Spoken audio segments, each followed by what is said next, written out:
Olá, seja bem-vindo ao nosso primeiro capítulo da disciplina Fundamentos da Administração. Nesse capítulo, nós vamos contar um pouco da história da administração, nós vamos falar sobre as teorias e seus principais enfoques e o que é administrar. Vai ser um prazer tê-lo aqui conosco. Muito obrigada.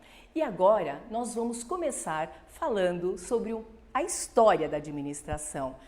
Na verdade, a administração é uma ciência social, só que ela é relativamente jovem, porque ela começa a ser uma ciência de fato no início do século XX. E aí vamos ver como que ela começou de verdade? Então, vamos falar sobre os primórdios da administração. Na verdade, há muitos anos atrás, cerca de 5.000 anos aproximadamente antes de Cristo, os povos da Mesopotâmia, que seriam os sumérios, eles viviam ali entre o rio Eufrates e o Tigre. Então, eles já buscavam maneiras de resolver os seus problemas. Eles já começavam a planejar, verificar os seus gastos, como é que eles iam controlar toda essa situação. E isso eles começaram a chamar do quê? De administrar, práticas de administrar. E aí, na sequência, vieram os povos egípcios e os chineses, 500 anos antes de Cristo. Houveram, na verdade, na história e na evolução da administração, duas instituições, na verdade, nós podemos chamar de instituições, que foi a Igreja Católica e as organizações militares. Nós vamos falar um pouquinho sobre isso agora. Qual foi a contribuição da Igreja Católica para a administração? Então, com a queda do Império Romano em 476 depois de Cristo, a Igreja passou a ser a maior organização da época. Então, essa organização hierárquica, ela era tão simples, mas tão tranquilo de se administrar, que apenas uma cabeça fazia isso, que era o Papa. E essa organização, ela serviu de modelo, ela inspirou outras, para que, vendo o sucesso da igreja, eles começaram a quê? A imitar, eles incorporaram os princípios e as normas da Igreja Católica em suas administrações. E qual foi a contribuição dos militares? Na realidade, a organização militar, ela, de forma muito poderosa, ela influenciou bastante a nossa administração, porque houve um general e filósofo chinês, o Sun Tzu, difícil de falar esse nome. O Sun Tzu, ele é assim, até hoje, na nossa época contemporânea, ele é citado por diversos autores, porque ele escreveu um livro sobre a estratégia de guerra. E na estratégia de guerra, na realidade, os administradores, eles olharam e viram possibilidades. Então, o que ele conta? Ele fala sobre planos, manobras, variações táticas, também fala sobre os pontos fortes e os pontos fracos do inimigo. Se a gente trouxer para a nossa administração, isso faz todo sentido, porque nós precisamos conhecer, realmente nós precisamos ter os planos, o que nós vamos fazer, quais são as variações táticas que nós vamos usar, e nós precisamos de todo momento conhecer quais são os nossos pontos fortes e quais são os pontos fracos. Na verdade, o filósofo, esse general, olhava para o inimigo, e nós vamos trazer esses pontos fortes e fracos para a nossa realidade e para a nossa administração. Então, ele ganhou versões contemporâneas, como eu já falei para vocês, e muitos autores ainda falam desse filósofo. Outra contribuição extremamente importante foi, na verdade, saber... Bom, outra contribuição dos militares foi o princípio de direção. E isso para a administração é muito importante. A administração, ela tem um local que ela começa, o seu ponto de partida, e na administração eu preciso saber para onde eu vou, aonde eu quero chegar. E isso os militares nos trouxeram, Napoleão Bonaparte, ele era considerado um general totalmente autocrático. E o que é uma pessoa autocrática? É que detém o poder absoluto. Então, uma pessoa que detém o poder absoluto, ela não passa o seu legado a ninguém. Só que, na verdade, esse general, ele nunca deu uma ordem sem explicar o que ele queria. E isso é muito importante para cada um de nós, principalmente para a administração. Nós precisamos ter o senso de direção e sabermos de fato o que vamos fazer, o que temos que fazer. Então, na verdade, eu gostaria de deixar uma pergunta para você. Será que nós estamos fazendo como Napoleão? Será que nós orientamos e somos orientados daquilo, da verdadeira compreensão da nossa tarefa? Então, enquanto gestores, é preciso que nós tenhamos isso em mente. É de suma importância. E aí eu vou passar agora para uma outra contribuição da história. Foi a Revolução Industrial. A Revolução Industrial, ela começa na Inglaterra e ela inicia com a descoberta da máquina a vapor em 1776. E, na verdade, ela tem duas fases. A primeira fase é de 1780 até 1860, e que foi a Revolução do Carvão, e também como a Revolução do Carvão como principal fonte de energia, mas também o ferro como principal matéria-prima. Aí a segunda fase vai de 1860 a 1914, que é a segunda revolução, que aí é a revolução da eletricidade e do aço.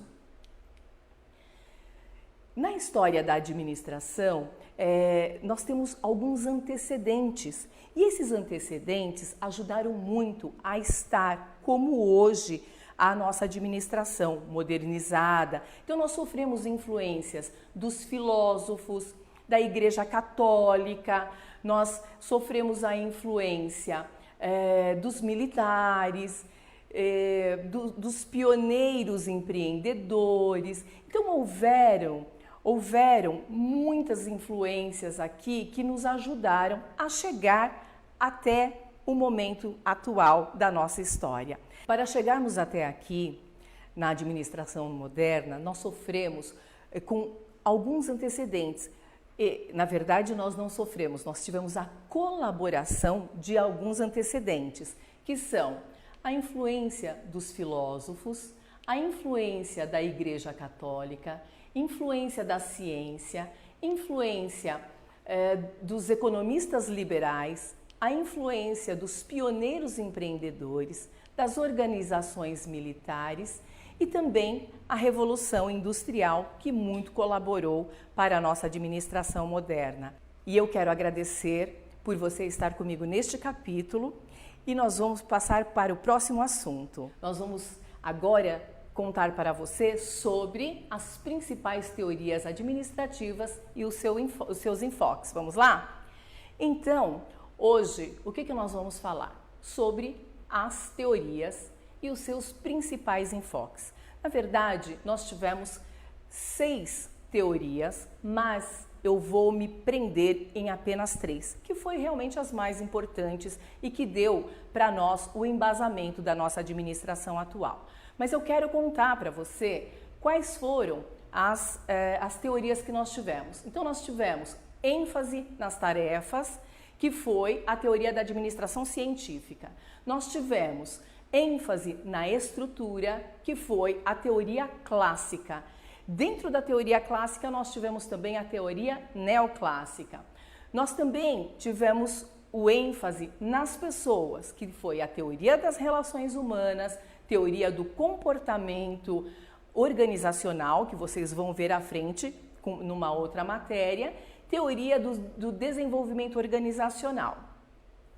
Como ênfase no ambiente, nós tivemos a teoria estruturalista e teoria da contingência. Tivemos na teoria da tecnologia, que é a teoria da própria tecnologia, da tecnologia da informação, e também na competitividade, que seria novas abordagens administrativas. Então, são essas as principais teorias administrativas e os seus enfoques, mas nós vamos focar em apenas 3 delas, porque elas é que fizeram a história da nossa administração. A teoria da administração científica, a teoria clássica e a teoria das relações humanas. Então vamos lá.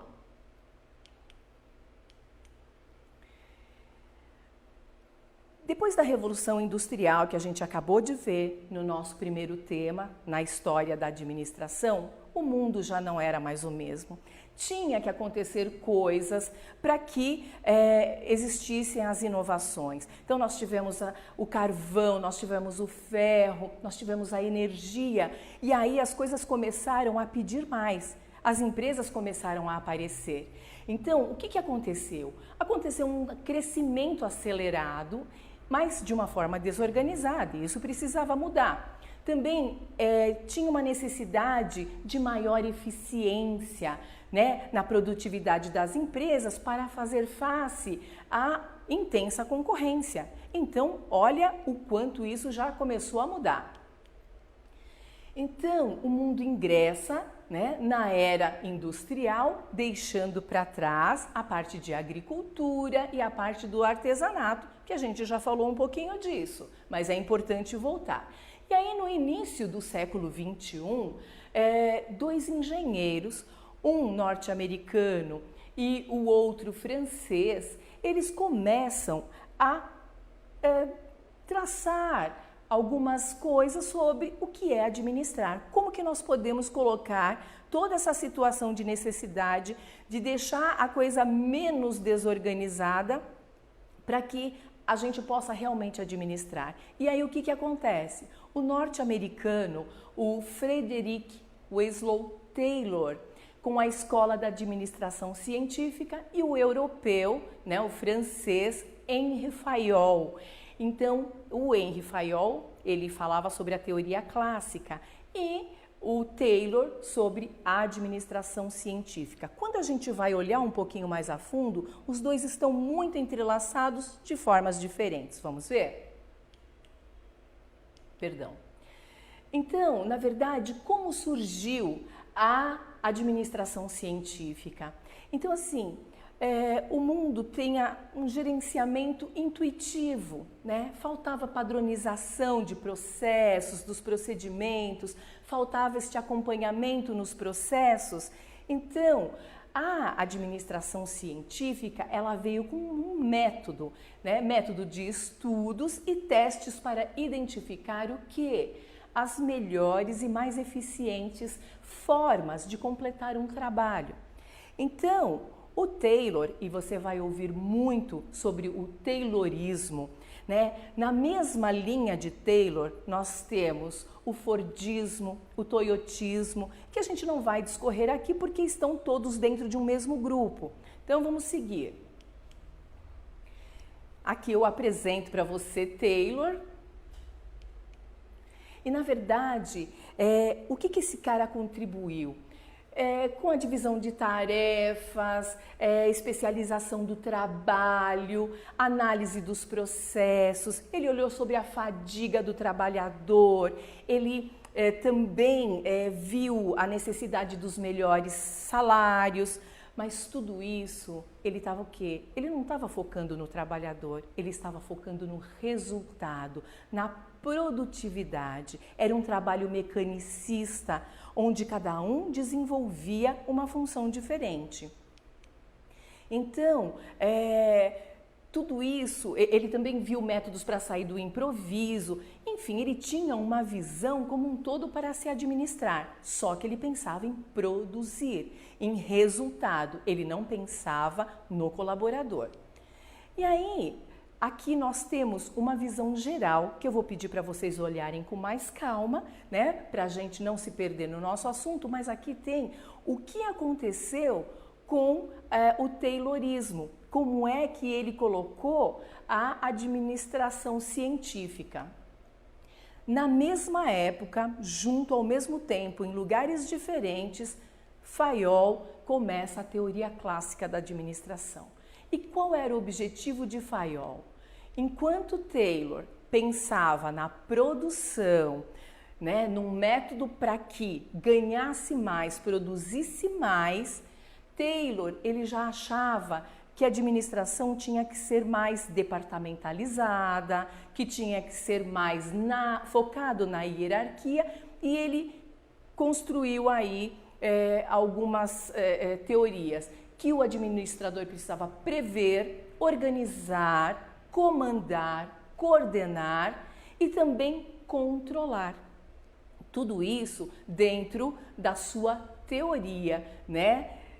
Só que o Taylor, ele começou a ver as funções administrativas. Então, ele era focado na departamentalização e nas funções. Então, as funções administrativas para ele precisava.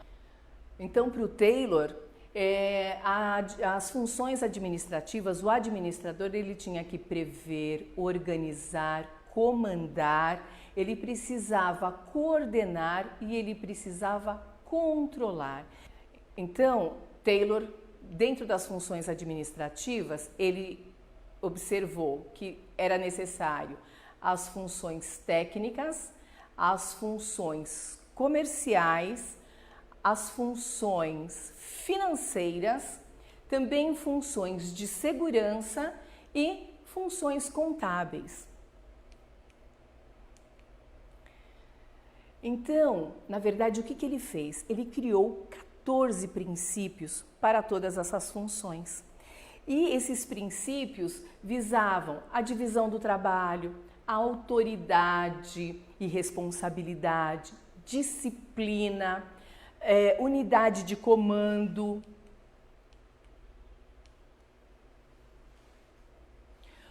unidade de direção e, enfim, Taylor, ele olhava para a produção, Fayol olhava para a departamentalização e para o gerente, né, para o comando da empresa.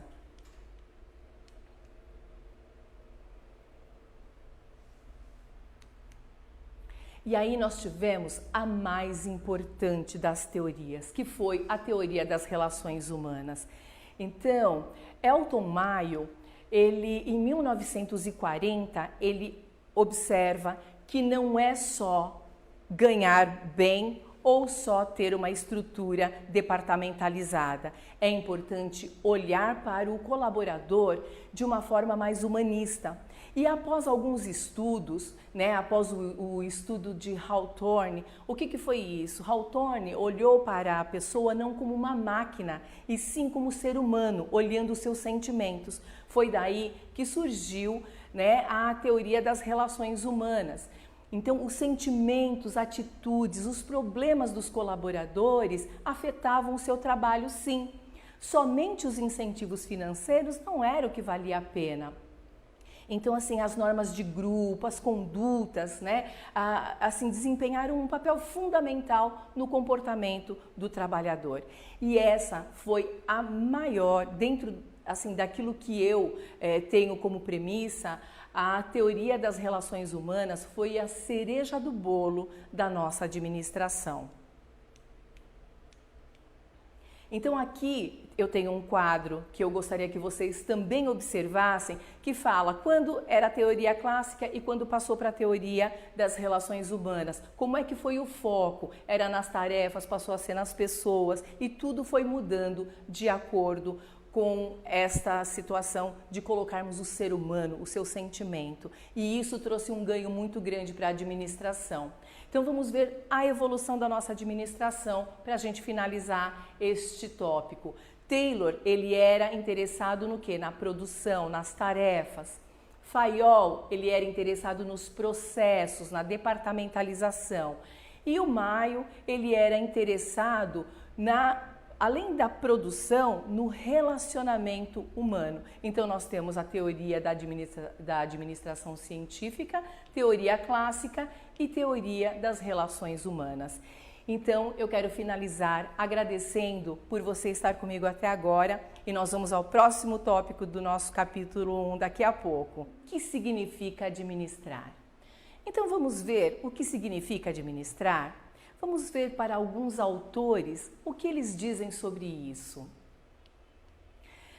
Para Mary Parker, Administrar é a arte de fazer coisas através das pessoas.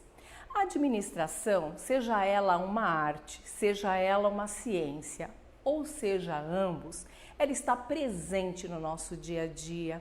Ela faz parte não só na nossa empresa, como também na nossa casa. Nós, quando recebemos o nosso pagamento, nós temos que administrar, né, para pagar as nossas contas, o quanto vai sobrar, o quanto não.